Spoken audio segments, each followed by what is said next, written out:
Hello students, in my last video we have discussed about some part of structuring of research report. Title page, acknowledgement, table of contents, chapter 1, introduction or chapter 2, the problem. Today we will discuss rest of the part of structuring of research report. Chapter third में हम जो है review of the related literature लिखते हैं. The foundations of a new research or discovery is always laid down in the previous researches carried out on the issue concerned.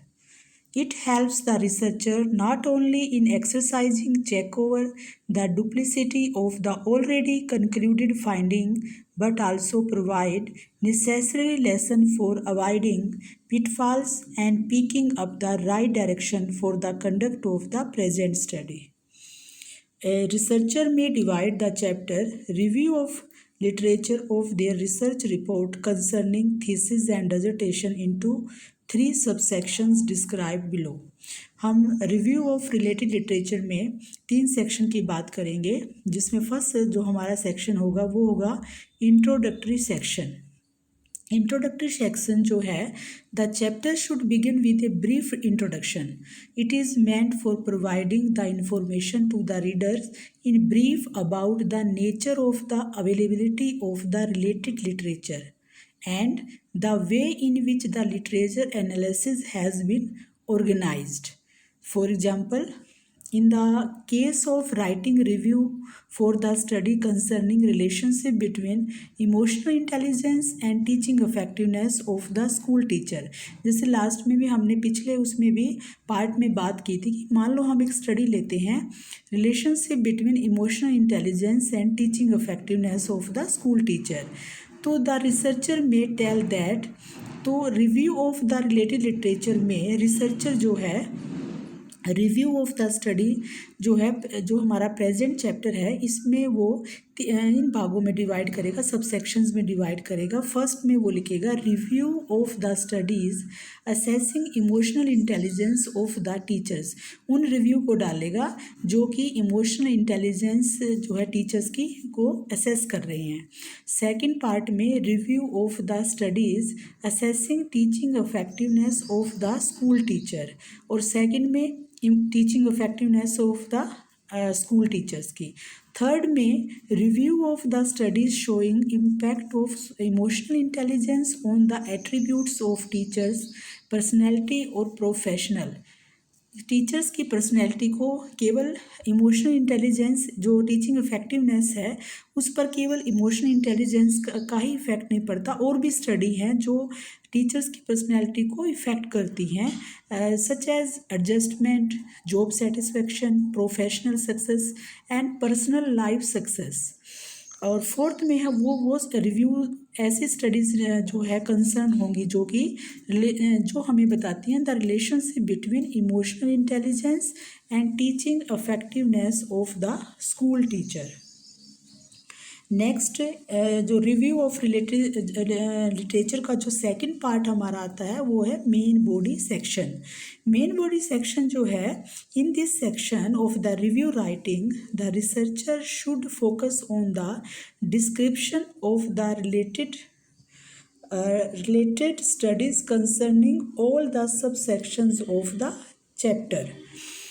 जो इसमें जो main body है उसमें वो a description of a particular research study should involve उन जो description जो डाल रहा है पर्टिकुलर रिसर्च स्टडी की, जैसे हमने ऊपर बात की थी कि जैसे वो इमोशनल इंटेलिजेंस और टीचिंग इफेक्टिवनेस से रिलेटेड जो है रिव्यू उसमें डाल रहा है, जो असेस कर रहे हैं.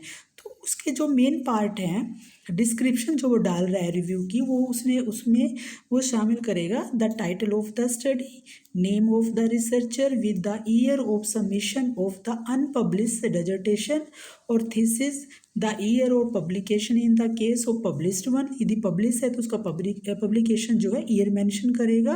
और थर्ड है a brief description of the study mentioning the purpose और ऑब्जेक्टिव ऑफ द स्टडी क्या था, the population of the study क्या थी, sample sampling procedure, data collection procedure, and tools and tests implied, and the method of data analysis, and the main result and findings of the study.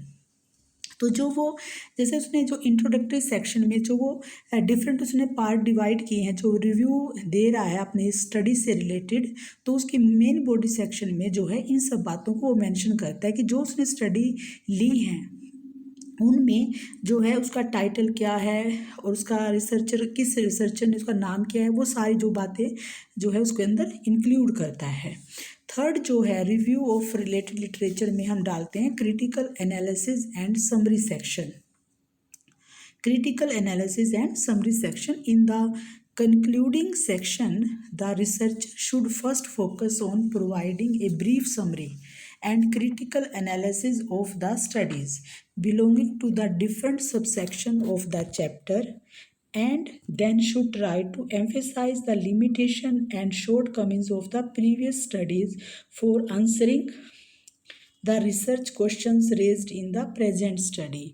तो third में जो है वो ये clear करता है रिसर्चर कि the researcher has to make clear how is study is different from the previous studies made on the issue raised and how it can prove more effective than the previous one.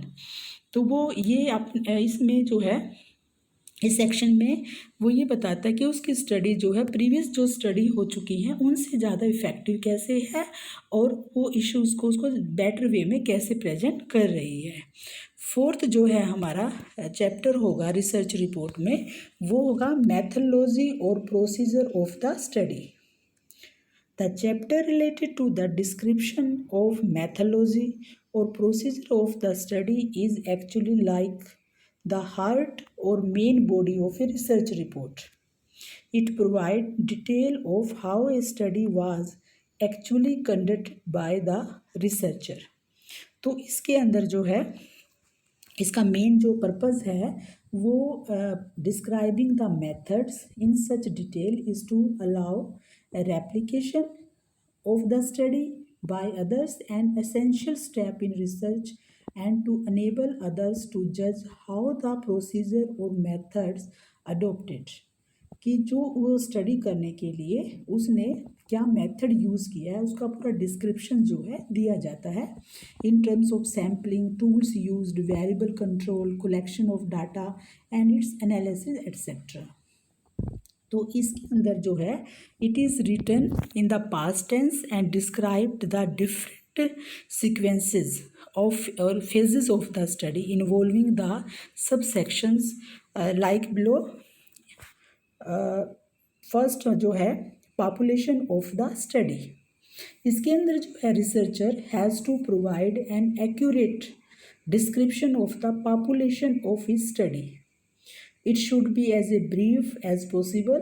For example, in a study related to consumer behavior or marketing research, just one sentence may be sufficient to define the population in the manner given below. तो वो इस चीज़ को जो है एक sentence में ये लिखेगा कि जैसे जो हमने एग्जाम्पल लिया है, the population in the present study consisted of all adult customers who made a purchase in Reliance store of our town during the sampling time frame. तो उसमें ये स्पेसिफिक जो है पॉपुलेशन ली है उसको मेंशन करना है। सेकंड जो है हमारा सैम्पलिंग प्रोसीजर।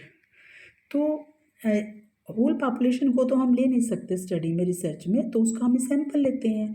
तो उसमें सैंपल उस पॉपुलेशन में से सैंपल को लेने का क्या प्रोसीजर अडोप्ट किया है स्टडी में, तो वो इसके अंदर मेंशन करना है। The researcher is required to provide a detailed description about the sampling procedure, mentioning the steps and method used for selecting subject from the population of the study.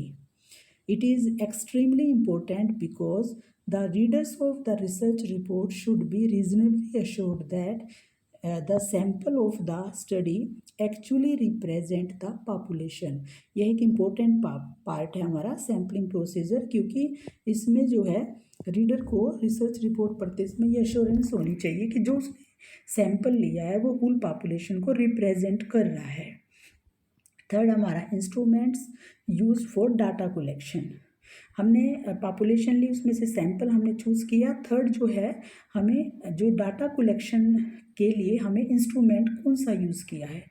तो this subsection describes any instrument और material such as, जैसे question हो सकता है, standardize test हो सकता है, rating scale, interview schedule etcetera, used for the data collection of data to answer the research questions of the study. उस जो आप स्टडी ले रहे हो, रिसर्च जो ली है, हमने कर रहे हैं, उसके जो क्वेश्चंस रेज हुए हैं उनको फुलफिल करने के लिए हमने क्या यूज़ किया है, उसका डिस्क्रिप्शन देना है।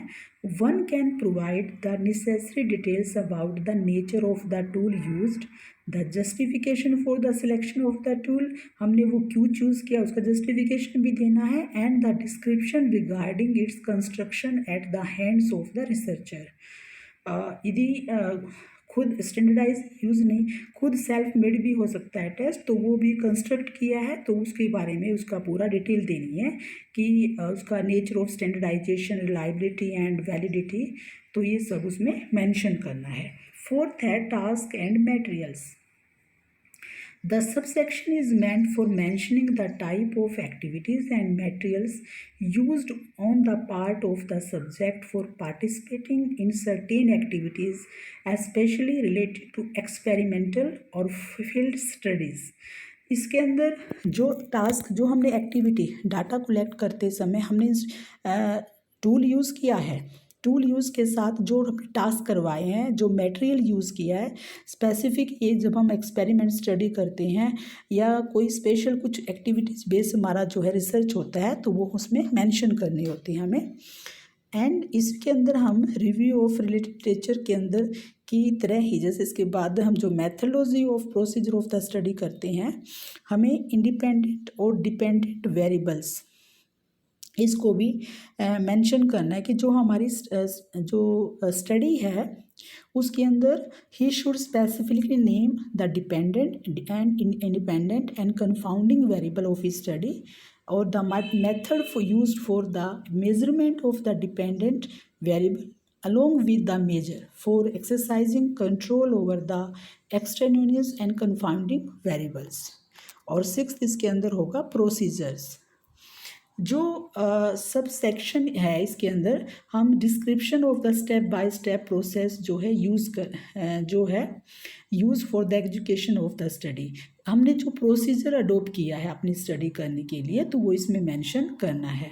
The specific order in which step were undertaken, the timing of the study, कितना टाइम है, for example time allowed for different procedure and time lapse between procedure, तो वो उसको मेंशन करना है हमें।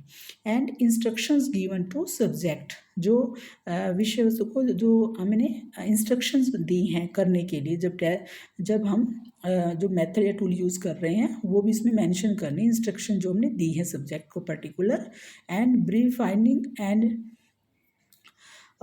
इन additional to the both sub section में also include, यानी कि हम ये कह सकते हैं कि जो मैथोडोलॉजी और प्रोसीजर ऑफ द स्टडी है हमारी, तो वो इसके अंदर हम पूरी description about the procedure adopted for approaching the subject or other data collection, sources to collect information, and data for addressing the research questions, the type of permission sought from the authorities concerned for collecting data, pooling and storage of the data in a appropriate way।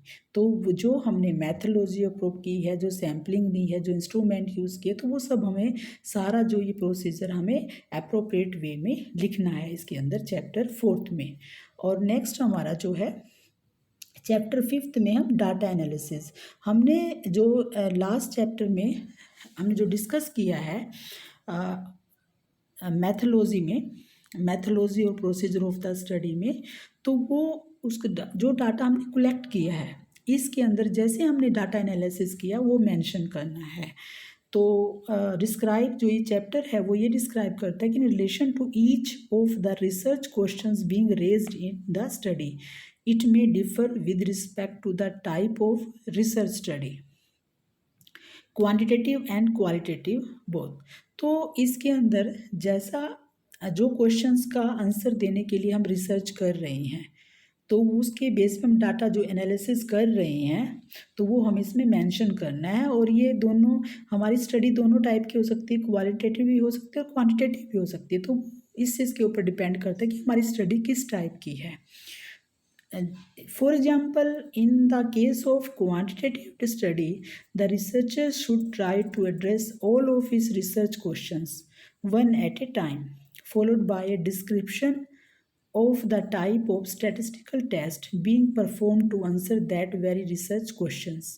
He should be specific in stating what variables were included in the analysis and identify the dependent and independent variables if such a relationship exists।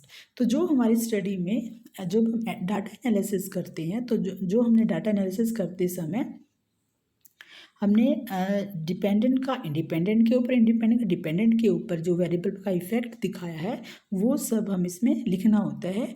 और जो relationship हमारा मिला है variables के अंदर तो वो detail हमें इसके अंदर डालनी है।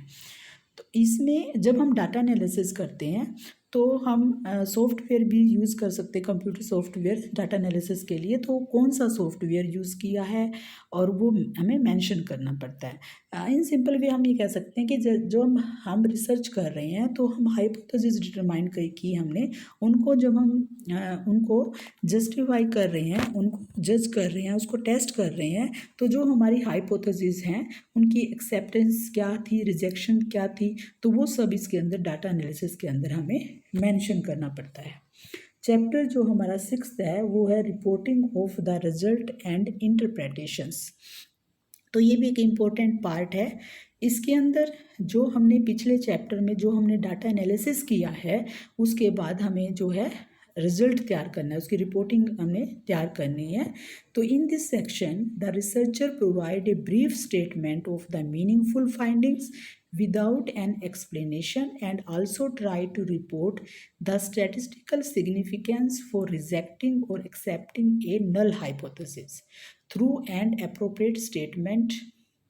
जैसे मैंने पीछे भी बात की है कि जब वो डाटा उसने एनालिसिस किया है वो with the help of manual कर सकता है, कंप्यूटर सॉफ्टवेयर की हेल्प से कर रहा है। तो जब वो रिपोर्ट उसको इंटरप्रेटेशंस जब वो यहाँ पर कर रहा है, इसमें जैसे डाला है कि जब वो रिजल्ट तैयार कर रहा है तो जब वो इंटरप्रेट करेगा रिजल्ट को तो वो उसको स्पेसिफिक मेंशन करेगा कि उसकी हाइपोथेसिस एक्सेप्ट हुई है या रिजेक्ट हुई, तो इसमें लिखना है। उसने अप्रोप्रिएट जो है उसको स्टेटमेंट आइडेंटिफाई करनी है। तो उसमें वो द टाइप ऑफ टेस्ट कौन सा यूज़ किया है, द डिग्री ऑफ फ्रीडम किस डिग्री ऑफ फ्रीडम पर उसने उसको मेजर किया है या देखा है या टेस्ट किया है, and third the outcome of the test and the level of significance जो है उसको मेंशन करनी है। इसके अंदर जो है जो ये chapter the subsections of this chapter में is meant for the interpretations की जब हम बात कर रहे हैं and discussion of the result. जैसे हम आगे कंक्लूजन और रिकमेंडेशन करेंगे तो डिस्कशन ऑफ रिजल्ट में हम मेनली जो है इट में result in producing the flowing outcome इसमें मेंशन करते हैं। वो हमारी जैसे the main findings of the study क्या थी, comparison of the result of the study with the result of other studies and how the results are helpful in driving some valid conclusion and theory of building and limitations of the study क्या है, implication और application of the study क्या है। तो ये सब उसको जो है डिस्कशन ऑफ द रिजल्ट में डालना है। हमारा जो नेक्स्ट चैप्टर है वो है conclusion and recommendation of the study. इसमें हम conclusion and recommendations of the study में जो है the conclusion may be defined as some valid statement that are well done and justified from the result. While in the former section of this chapter, a researcher is required to write the conclusion of his study. The later subsection of the chapter is meant for providing recommendation of the readers, future researcher and suppose beneficial to make use of the results of the study. तो research report में ये part पे बहुत important है क्योंकि इसमें हमें conclusion और जो रिकमेंडेशन दी है स्टडी के बेस पे वो मेंशन करनी ज़रूरी है। तो research report many contain a number of conclusion drawn depending upon the number of hypotheses. तो वो कितना conclusion लिख रहा है वो इस चीज़ पे डिपेंड करती है कि उसकी hypothesis की क्या नंबरिंग है जो उसने टेस्ट की है। और इट जो हमारी कंक्लूजन और रिकमेंडेशन ऑफ स्टडी हैं, it helps the future researchers and users of the study to derive lessons from the work and experiences of the present researcher. और ये जो फर्दर स्टडी वर्क करना है, the suggestion provided for further research in journal and more specific form में prove valuable to the interested future researcher in the task of replication, refinement and extension of the ongoing study. तो in future में जो study उससे related जो topic पे काम होना है तो उनके लिए ये काफ़ी वैल्यूएबल जो है काम करती है। नेक्स्ट जो हम इसमें मेंशन करते हैं रिसर्च रिपोर्ट में वो हमारी है समरी ऑफ द स्टडी। तो ये जो इसमें हम research report is necessarily to be accompanied with an appropriate summary of the research report for providing a handy overall glimpse of overview of what was aimed, planned, done and achieved by the researcher through the execution of his study. In its practical aspect, it provides a summarized view of the chapters included in the report, throwing a torchlight on all the important aspect of the study. जो हमारी study के important aspect हैं, पहलू हैं, उनको जैसे जो है टॉर्च लाइट की तरह उनको हाईलाइट करती है ये जो है समरी ऑफ द स्टडी। और ये मेनली जो इंक्लूड करती है the need and purpose of undertaking study, the statement of problem and hypothesis, design of the study, tools used for data collection, the population and sample of the study, procedure of data collection and analysis, and result and findings of the study, including main recommendations and suggestion, etc. तो ये सब जो है हम points इसमें summary of the study में include करते हैं। Next is very important part of the research report, references. References जो हैं in a research report, the references section comes after the summary. In this section the researcher is required to provide complete information about the references cited in the various chapter of the manuscript of the research report. तो उसने जो citation किया है references उसमें, तो वो सब references के अंदर आएगा जो इन्फॉर्मेशन। यहाँ मैं आपको बताना चाहूँगी कि जो रेफरेंसेस और bibliography they are different. Where references refer to the sources actually cited और used in the preparation of the research, तो वो हमारे रेफरेंसेस हैं। और the bibliography includes all the resources, वो हमारे पब्लिश्ड, अनपब्लिश्ड और ऑनलाइन जो भी हैं, useful for the education and understanding of the contents of the research report, including additional reading about the same. तो जो हमारी बिब्लियोग्राफी है वो ब्रॉड टर्म में है, और रेफरेंसेस में हमने जो है जो साइटेशन किया है हमने वो तैयार करने के लिए सोर्स जो हमने लिए हैं वो उसमें मेंशन करते हैं। लेकिन बिब्लियोग्राफी में हम सभी जो है वैल्यूएबल जो है इसमें पब्लिश्ड है, अनपब्लिश्ड है या ऑनलाइन जितने भी हमारे रीडिंग्स हैं वो सब इसके अंदर हम डालते हैं। इसके अंदर जो हम रेफरेंसेस के अंदर हम the items in a reference list appearing in the reference section of the research report should be listed alphabetically by authors last name. तो एक ये ध्यान रखने की बात है कि जब हम रेफरेंसेस लिख रहे हैं तो हमें उसको लिखते समय अल्फ़ाबेटिकली जो है उसको लिस्टेड करना है। For example, for multiple books या articles by the same author और authors listed in the same order, list the entry in the chronological order from earliest to most recent. तो इस वे में हमें इसको डालना है रेफरेंसेस के अंदर। नेक्स्ट है हमारा अपेंडिसेस। अपेंडिसेस के अंदर हम जो है it consist of different types of needed information listed as separate appendices for each type of information such as informed consent form, additional tables or figures, questionnaire, survey, implied detail of measuring system used, detail of data analysis etcetera. तो ये सब जो है appendix इसके अंदर उसके अंदर include करते हैं। जो हमने फिगर्स, टेबल, एक्स्ट्रा जो क्वेश्चनियर यूज़ किए हैं, सर्वे इम्प्लाइड किए हैं, तो वो सब इसके अंदर हम डालते हैं। तो ये था हमारा main structuring of research report. जब हम रिसर्च रिपोर्ट हमें बनानी है आफ्टर रिसर्च वर्क, तो हमें इन बातों का जो है बनाते समय इन बातों का हमें ध्यान रखना है। Thank you.